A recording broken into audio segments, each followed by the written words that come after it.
Good morning mga ka-farmers. Gratipid teams, tignan nyo, ang dilim pa, 5:38 na pala, napakadalim pa. Tara at panipiprepare natin yung gagamitin mamaya na, pero dun na madilim pa. Dapat yung makikita ninyo yung takal 100 ml per tank load yung ilalagay natin. Isang load lang naman yun, baka hindi pa nga maubos ang liit ng area ng kon natin. Basta 100 ml yung rate na gagamitin nating herbicide, direct yung kon gagamitin po natin. Yun po yung pre-emergence herbicide, pampatulog ng buto ng damo. Okay, yun ay 3 to 4 days yung nasa instruction para safe yung punla nyo sa mga nag-ukan pa. Kasi sa pinakakon yun, maganda yung 3 to 4 days kasi yung seedlings natin nakasibol na yun. Okay, tsaka safe naman yun para sa buto ng damo talaga yun, hindi para sa buto ng palay. Okay, kasi yung iba ay nag-aalangan. Yan naman ang benepisyo po doon, ay maiwasan nyo na may sisibol na damo sa inyong sakahan. Yun, kadalasan kung nagpabunot na tayo na isasama yung siraw-siraw sa gilid na palaging nakikita ko minsan sa mga punlaan at marapagay. Okay, hindi nyo mahalata yun, marapagay, parang palay din yun. Tsaka nyo nalang mahalata yun kung mauuna kasi siyang tatangkad dahil mas early maturing variety po yun. Kung baga sa palay sana, okay, mas early siya, kaya mas unang bibinat po yun. At mas matangkad yung karakteristik po nun. Marapagay ay mas matangkad. Okay, tara na. Para lagyan na lang natin ng tubig yung siguro at pupunta natin yung sprayer doon sa punlaan na para naka-ready na. At ang gagawin po natin ay magtatampi ulit, mag-aayos ng pilapil yun nandun sa gilid. Okay, sharing is caring. Kunin natin yung naka-charge ka ba? Naka-charge siguro to. Bilang po, wala pa namang gumamit na ko.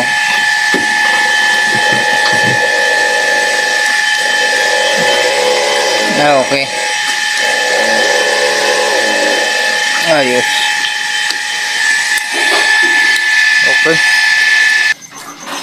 Okay, sakto i-charge muna natin. Mukhang mahina. Ginamit natin ng pinsan ko, nakugasan natin mabuti ito, baka ginamit pang Spitfire. Ayan, charge muna natin. Ayan, naka-red nga. Charge muna natin, tapos hugasan natin ng mabuti. Patay yung punla natin kung ano. Yun pala, hugasan nyo mabuti mga ginagamit ninyong sprayer. Huwag kayong basta-basta magtiwala, ipahugas nyo taga-saka. Baka nagamit sa Spitfire ay patay yung punla. Kailangan mahugasan natin dyan ng dishwashing liquid. Hugasan natin mabuti at lagyan ng dishwashing liquid at pandarin. Okay, para matanggal. Sharing is caring. Tara na, trabaho muna tayo dyan muna yan. Tara. Ito na pala. Okay, papakita ko lang sa inyo, hugasan po natin ito para sure ball. Ito yung takalan natin. Mapuno ito, 100 ml. Hindi pala mapuno, basta 100 ml kahit hindi natin punuin. Ito, hugasan natin dishwashing liquid yung para sure ball yung sprayer natin. Baka nagamit sa sa Spitfire yan, ay kailangan mahugasan ng mabuti. Okay, ayan. Okay, pakita ko lang sa inyo, ay maghahatid tayo. Babalik mamaya at pilitin kong i-kuan sa inyo, mai-live. Ayan, hugasan natin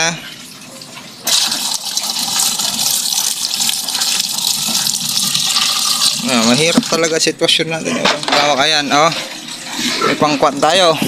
Tapos pandarin natin, paubos natin yun, laman. Para sure na kakuan. Pag spitfire, mamatay kahit yung palay, lalo't batang palay. Nako, maraming nagkakamali po sa kanyan, herbicide. Kahit yung mga nagsabog tanim, may naganyan na po. Yung herbicide naman na nakuha nila, buo-buo. Na overdose, na matay. Okay, hindi pa nakasibol, nagpangbuti sila. Rinikomenda ng technician, hindi naman na-instruct ng mabuti. Nakita natin sa barukbok nung in-spray ay namatay dahilan ng herbicide. Buo-buo yung herbicide, baka hindi hinalo pang mabuti, ay lalong namatay. Ayan. Okay, gaganyan lang natin, pakita ko sa inyo. Tapos pandarin ninyo, ayan, mamaya ulitin natin ayan. At maghahatid tayo sa school, mapagpagalitan po tayo. Tapos tuloy nyo doon para sure na kwan, kahit sa kwan nya dun sa stick ay nakalabas na yung spitfire. Kung may spitfire yan, mamatay yung kwan natin. Okay, ganun na lang, sharing is caring. Tara, mamaya na kwan, nagtrabaho tayo kanina, pasilip ko lang sa inyo. Ganda ng ulan natin, nakapag tampi tayo ulit. At least nandyan yung pinsan ko, mabibidyo's natin. Ayan, kararating niya. Pero ayun, nandun siya. Yun pulaan natin kita nyo. Kaganda na. Pati yung SL 39, SL LP 937, napakaganda na. Tignan nyo yung vigority. Di ba? Okay, sharing is caring. Na seed treatment po natin yan. Nakita nyo naman. Puntahan nyo YouTube channel natin, AgriTipid PH, kung paano yung pagsisid treatment po natin. Halos na paganda pa. Okay, kung nahihirapan sumibol yung binhi natin, ay mas marami yung mapapasibol natin, mas maganda yung germination natin. At hindi na tayo nagpalit pinakita ko na yung diskarte dahil nga yung seed treatment natin ay nakakapagtanggal ng bacteria, fungus, virus. Okay, dahilan na umaasim yung pinagbabara natin, maraming bad bacteria. Okay, sharing is caring. Tara. Ka-farmers, AgriTipids, at ito, linagyan natin na hinugasan, dinubli ko, hinugasan natin mabuti ulit at pandarin ulit natin. Patuloy natin, paubos natin yung linagay kong kwan dyan, dishwashing liquid. Yun yung gagamitin natin. Direct, bumili lang tayo ng maliit. Yan, paubos natin to para sure na kwan. Kung mayroon naman kayong sprayer na kwan, tawag doon, nakaseparate, ay mas maganda yung hindi ginagamit sa glyphosate. Kasi pag ginamit nyo sa glyphosate, ay masisira yung tanim ninyo. Hindi lang sa palay, pati gulay. Kaya paubos lang natin para sure bro na wala nang kwan. Kung nagamit man sa kwan, maniguro lang po tayo. Ayan. Tayo na yung gagawa para kwan. May holder naman po tayo doon. Kunin natin yung holder. Okay, cut muna. Okay. Sige, hugasan natin. Mabuti yan. Yan, hinugasan natin pati yung kanya. Yan, mahirap sitwasyon natin kasi walang mag-videos. Ayan, hinugasan na natin at lalagyan na natin ng pre-emergence herbicide pang patulog ng buto ng damo. Okay. Cut. Okay, shake muna natin mabuti to. Ganyan. Para kung buo-buo man, yung ginamit yung mga lason ay na-mix ng mabuti. Okay. Ayan na. Pause ulit kasi bubuksan natin. Ayan yung kanya pala. Ito yung sukatan. May sukatan nito. Ayun. Yun yung 90 ml, 100 ml yan. Puno niyan. Dito. Okay. Karga. Ayan na. Na-actual ko na sa inyo. Pampatulog ng buto ng damo, pre-emergency herbicide. 3 to 4 days po ang epekto nito. Ayan, yung one load natin. Ayan, wag na po na matatapon. Okay na yan. Yan yung one load. Okay. Tapos, lagay natin. Ayan. Diyan muna para hindi masayang at lagyan natin ng tubig. Ayan. Tubig puso. Malinis na tubig. Yeah, pinupus ko lang para hindi haba po yung videos natin. Ayan. Makita niyo. Una, linagyan ko na ng tubig bago ako naglalagay ng laso. Ganun po yun. Lagyan nyo muna yung mga ginagamit ninyo para mahalong mabuti. Lagyan nyo muna ng mga linalagay nyo dyan, chemicals man yan or organic, bago nyo haluin. Bago ilagyan ng tubig. Ula ng yung lason man yan or organic, tsaka nyo lagyan ng tubig. Ayan. Bigat ata. O, ayan siya. Huwag kang matapon. Kita nyo kung lason namumuti. Nga. Hirap pag one hand. Okay na, wala nang nasayang. Ilagay na lahat. Kita nyo.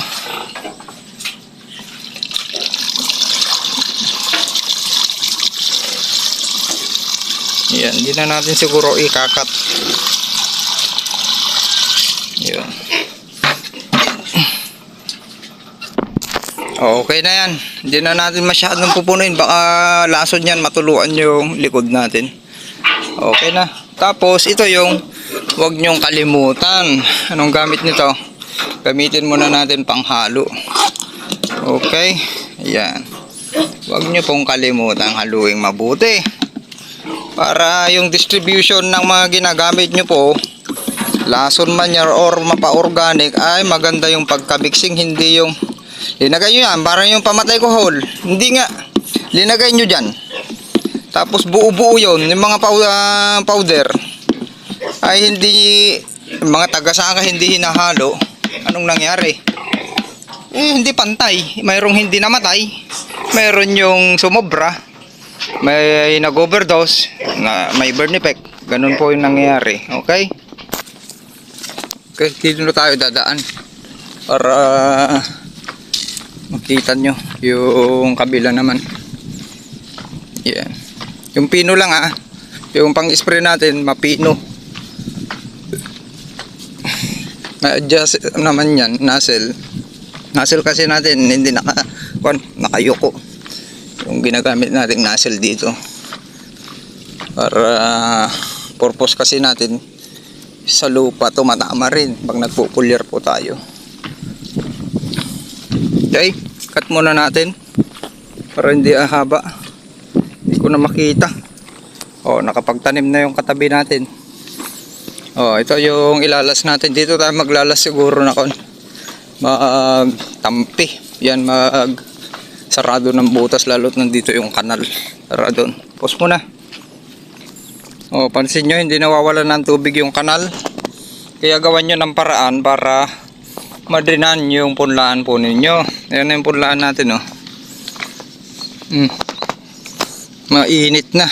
Yan yung punlaan natin. May basa-basa pa. Yan, kasi anong oras na ba? Alas 7. Yan ito na yung di ba? Pumantay na. Ito yung bad seeds. Pumantay na. Dito na yung uunahin natin sa LP937. Ito. Yung unang i-sprayhan natin. Pause muna, nandun yung holder. Okay, kita ba?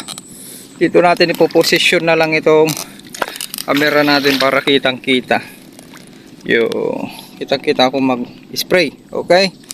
Ito yung i-spray natin po ay pre-emergency herbicide. Pampatulog po ng buto ng damo. Tignan nyo yung punla natin.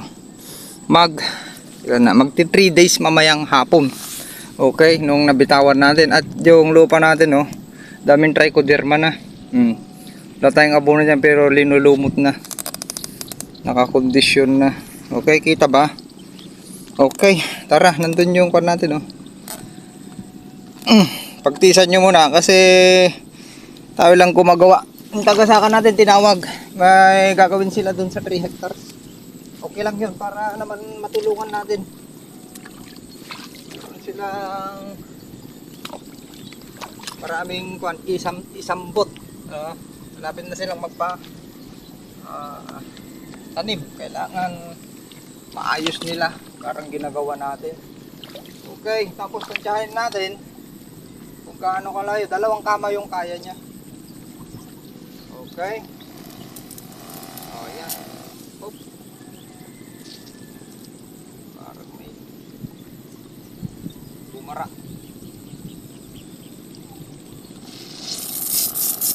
Okay na. Oh, yan ha.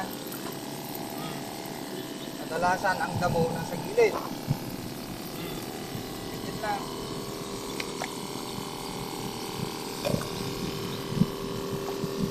Hangin. Baba nyo konti.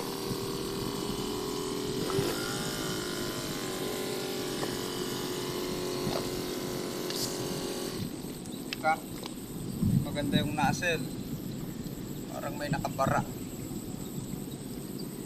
Meron nga.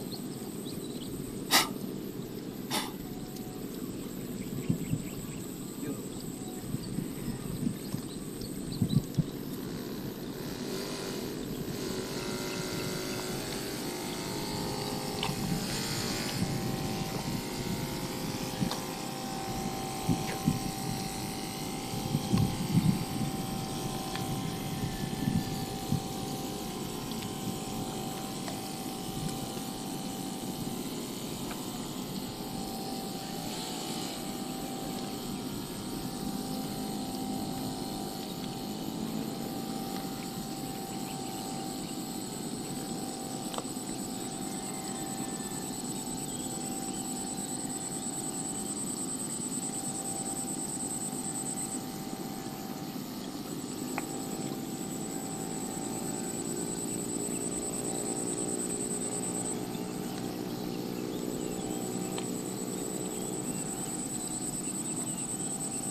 Okay, mamaya ipapakita natin yung bud seeds ng Yung pinalutang natin mga chok at bad seeds, halos walang sumibol. Sa konti lang naman yung bad seeds niya. At meron tayong mga kamang punlaan dyan na hindi nalagyan. At isprehan na rin natin kasi patatamnan para hindi nasisibol yung damo po dyan. Okay? Lipat pa ba natin? Tara, teka. Ilipat natin saglit dyan ata.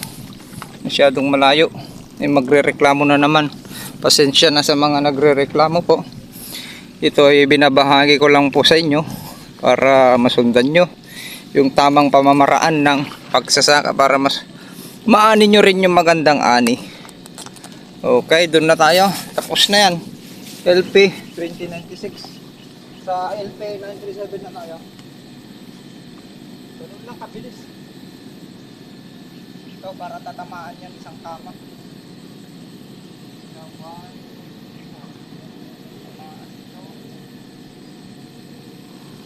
Ganun lang kabilis. Tamaan na natin yung kama. Ganun naman.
Okay.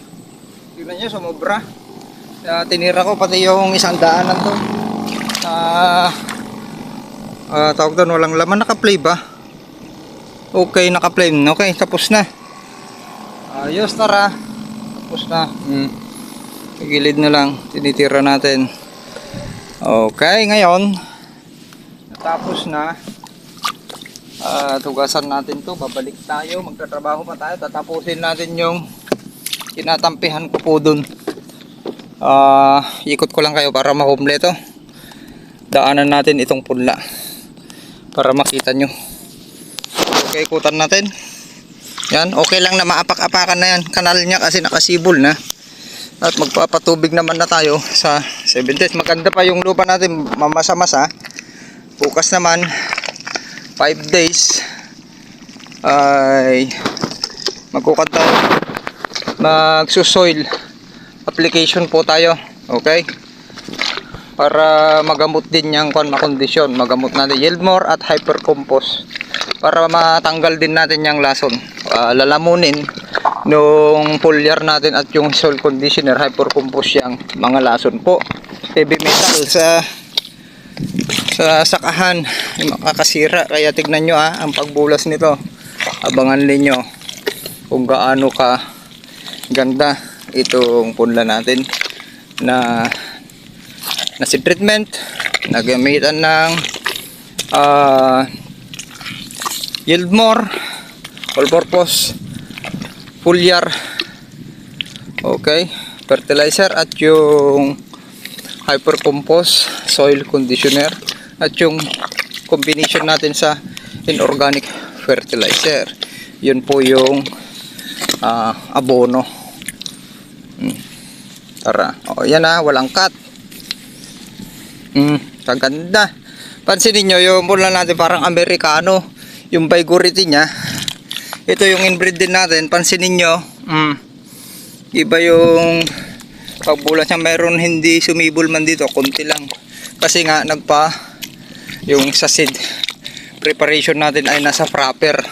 Pinalutang natin, tinanggalan natin yung mga ampaw, bad seeds, at tanging yung lumubog lamang ang ginawa nating ang pinasibol natin, ginawa nating binihi. Pero syempre papakita ko sa inyo para makita nyo yung diferensya. Kinuha pa rin natin yung mga bad seeds na hindi nyo tinatanggal. Ayan po ngayon yung mga bad seeds. Kita nyo? Ito yung bad seeds ng LP937. Tignan nyo na. Yung mga may seedborne disease na yan, bad seeds nga, di na kompleto sa sustansya, may mga batik-batik, kaya tinatanggalan po yan. Marami bang sumibol? Kung sumingit lang yan sa punlaan natin, lalo kung nagpunla kayo na gusto nyo ipatanim transplanter, nagpunla kayo hindi ginanon, linagay nyo sa tray, ang daming nakasingit, laktaw. Yan yung dahilan. Ito naman, tingnan nyo, yung sinabi ko sa inyo, napapantay sa itong bad seeds ng LP 2096 na ampaw din, ay sobrang kinapalan na natin dyan. Halos pumantay, napansin nyo? Pumantay na dito sa quality seeds, sa good seeds. Okay, healthy seeds. Ayan, nakapal ko na sa inyo. Habang lumalaki yan ay gumaganda. Tignan natin kung gaano nakalaki. Ayun na isang thumb mark na yung mga nauna. Pero yung mga humabol, nasa half inch pa lang. At yung iba, nakakuan pa lang, millimeter. Kaya ito naman yung sa kon natin. Ayan, pasadahan lang natin para makita nyo.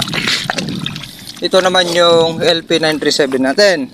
Medyo mas madalang yung pagka bitaw dito, yung 30 kilos kasi ilang kama, 1, 2, 3, 4, 5, 6, 7, 8, 8 kama na ilagay ito. Tapos germination rate nya, mayroon din yung hindi siya kasi 7 months na, hindi siya ganun karami kasi bago yun ganun yan, habang tumatanda yung binhi natin ay naglolo germination na po yan. Pag inabot ng taon yan, mahirapan na po kayong i-50% yan. na sisibol. Kaya ang mangyayari dyan, doblehin nyo. Kung gusto nyo pa rin nanghihinayang kayo, mga nakukuha nyong subsidy galing inabot na ng ilang buwan, gusto nyong itanim pa rin dahil maganda yung hybrid na yon, ay magdoble kayo. Doble yung gagawin ninyong kunyari 15 kilos, gawin yung 30. Kung gusto nyo ang rate ninyo ay 24 per hectares, mag times 2 kayo para hindi mabibitin sa punla. Ganun lang po yon, yung mag-add kayo, hindi magbawas dahil nga mahina yung germination na. Ganun po yon. Dami pang sumisibol Kita nyo na ang diferensya. O ayan, sharing is caring. O ayan na. Ang ginawa natin ngayon ay na pinatulog yung buto ng damo para wala nang sisingit. Diyan, kita nyo na yung diferensya. Sharing is caring. Tara. At may time pa tayo magtrabaho. Mainit na, kaya nagsombrero na po tayo. Hindi kagaya kahapon na tawag doon. Hindi kagaya kahapon na makulimlim. Papakita ko sa inyo daming ganoderma sa sakahan natin kasi nagpabulok tayo. Kusang nagkakalumot. Yan, nakakondisyon na. Yung hinihingi yung ganoderma. Yan, pangpakondisyon. Ganoderma, pangtanggal ng mga soil-borne disease po yan. O, tignan nyo kung paano makondisyon yung lupa natin. Ang daming organic matter, kaganda ng organic matter kasi itim siya. Tapos ang daming nagbubuhaghag na mga earthworm, mga microorganism. Earthworm yung mapapansin nyo, nagbubuhaghag yan.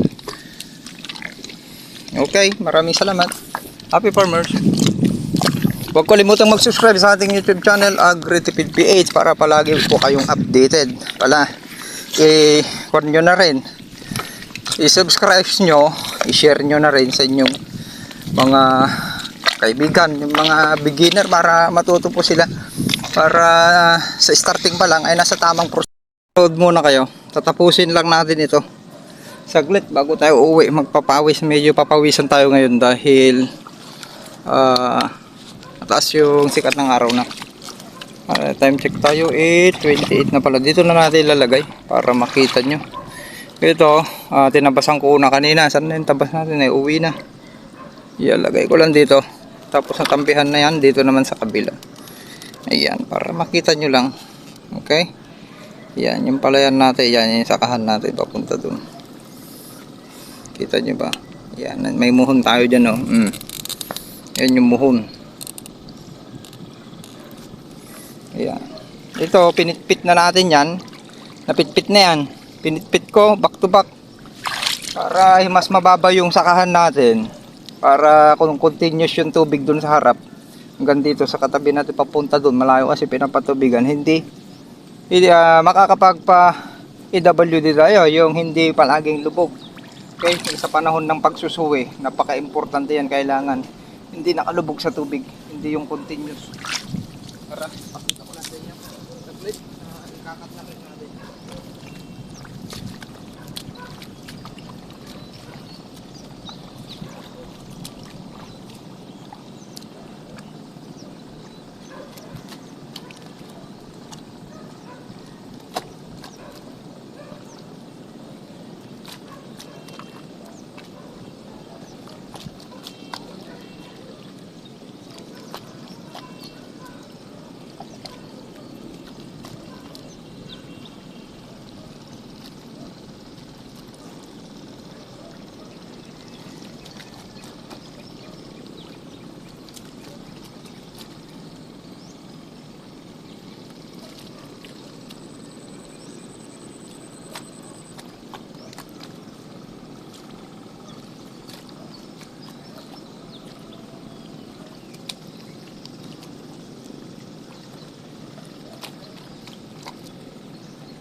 Okay. Yan. Tapos na. Huwag kayo kumuhulitin ko. Huwag kayo kumuha sa gilid. Kasi yan, padadaanan pa ng kanya. Pag nag-tripli na. Traktor. Magigipa kung butas yan. Diyan kayo kumuha. Gawain ng iba. Diyan kumukuha. Tibag din yung natitibag din. Pag nagpatubig ng malalim, tibag. Kasi butas na di ba? Rang na. Apo. Butas. Kinuha na yun. Pinakagilid na sa inyo butas.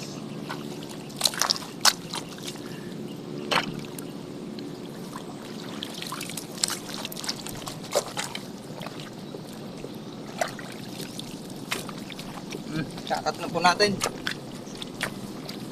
Haba. So ganyan lang. Padali para masundan nyo.